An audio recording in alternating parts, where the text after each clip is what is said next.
Good evening, everyone. I'm Todd Unger. A city council runoff is down to just a few hundred votes. That's our big story on this Friday. Elections are over, of course, across most of the country, but in College Station, it is still down to the wire in one big race.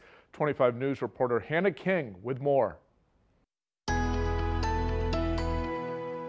Up until this very minute, we've had 347 people walk in. Elections Administrator for Brazos County, Trudy Hancock, says the turnout for this runoff election race has been on the lower side so far, but she also says you never really know what to expect. And we even had 24% of the people who voted that qualified for the city didn't even vote in the city races in the general. So some may be voting for this city race for the first time. Early voting for the Place 5 City Council seat began Monday, and after 4 full days of the polls being open, tallies are starting to pick up. The first day we only had I think 31 voters. The second day 74.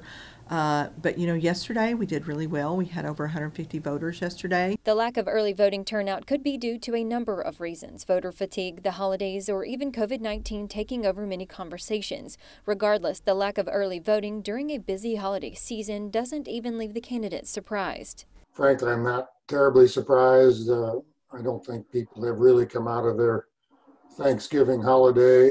We have COVID to worry about. I think the second week of early voting, we'll see a little more people stirring out. Challenging the incumbent John Nichols is Craig REGAN. He too, not surprised. This is what happens when you have a runoff right after Thanksgiving, right before Christmas, in the middle of a pandemic, when half the population has left the town. Both candidates have a clear message this go-round to make sure voters know a runoff race is going on. That's where we kind of have to focus our energy, is just making people generally aware of the circumstances and then saying, hey, while you're at it, give me a thought. Right, it's not about convincing people to vote for you or the other candidate.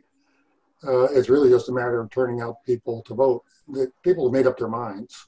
If they're going to show up at the polling place, they already know who they're going to vote for. A runoff was decided because no one earned 50% plus one of the votes for this race in November. Incumbent John Nichols led with nearly 46%, and challenger Craig REGAN posted 37%. Hancock says they mailed out over 2,000 ballots by mail, and they've received several hundred back. In Brazos County, Hannah King, 25 News.